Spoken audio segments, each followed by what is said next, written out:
Guys, sarap. Maghukad na ta mga lab sa ato ang giluto. Simple ra kay siya. Ang ato ang sudano, ang atong gilat-an lang nato siya. Guys, ang atong lutuon is baboy na sad mga labs. O, diba? Atong last day, nagbaboy sad ta, karon baboy na sad. O, pero kay maura man ni ato ang makuhit, baboy naman. O, man tayo makuhit nga manok. So, ako ani siyang gisagulan guys. O, sayote. Unya kaning string beans, o di ba? Ang atoan dinhing mga lamas is bombay, unya kaning itom nga black pepper. Og sili. Hello guys, lami na kay sa tanan. Di ba? Ana lang gyud ta magbuhat, magsimple or magluto og sudan nga simple pero mabusog na ta. O, di ba? So, mo ni atong Bombay gagmay kayo nga pagkuan kay si mama lagi akong gipa-slice guys kay gikan lagi kog drive. Unya gigagmay man noon maayo nga unta dagko man ni kay dagko biyaning ato ang kuan ato ang baboy nga karne. Pero sige na lang, unsaon man kita ra man puy mukaon ani. Walay laing mga on guys, kita ra mukaon ani. O diba? Unya basta gutom ta, wala tay pili-pili. Pero in fairness guys, kay kaning akong niluto lami kay tanan. Di ba? Halang-halang nga tamis-tamis nga ang kahalang manuhot-suhot sa imong kuan, alingag-ngag. Manuhot-suhot kasi imong alingag-ngag guys. So, murag lata naman ni siya parang malambot na to yung string beans natin guys. At saka itong sayote natin. So, it's time for kunin na natin to. Di ba? Ayun, sarap na talaga nito, guys.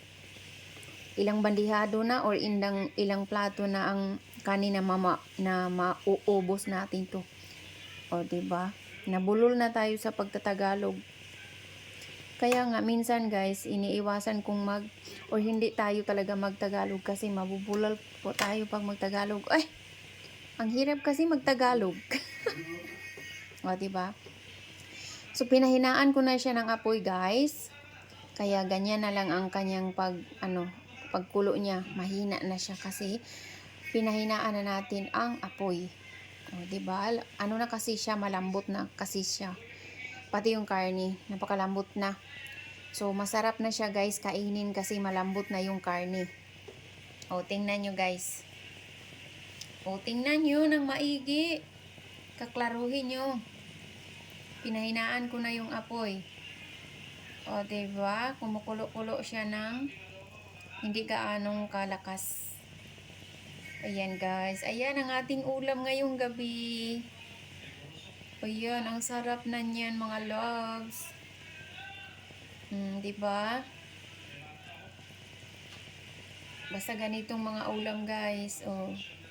Wag lang tayong palaging mag-ulam nito. Kasi baboy to karning baboy. Pag palagi tayong nito, siguro, yun ang sinasabing high blood is real. Diba? Pero, basta kumain tayo ng baboy, mga labs, iinom din tayo ng maraming tubig kasi alam nyo naman ang baboy.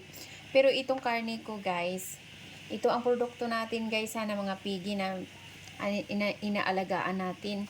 Siya, wala siyang masyadong taba. Diba? Unod yan.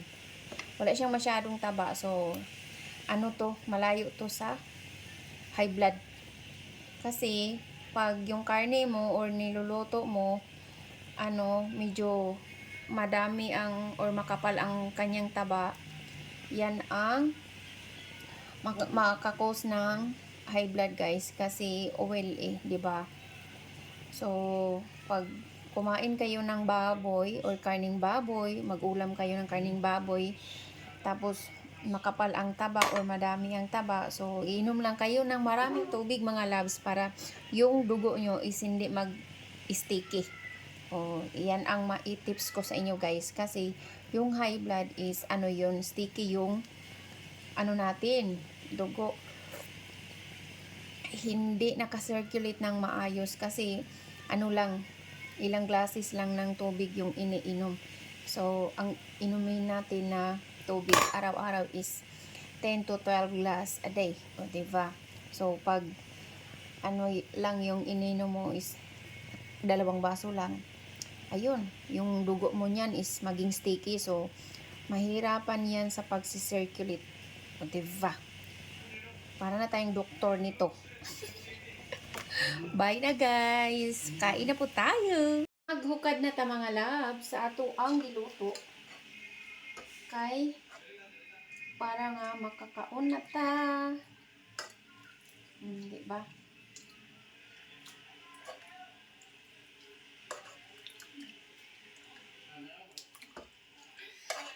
Naghanon lang nato usabaw mga loves kay si mama si papa kusog man nga inom usabaw. Kusog mo inom. Kusog mo higop pa.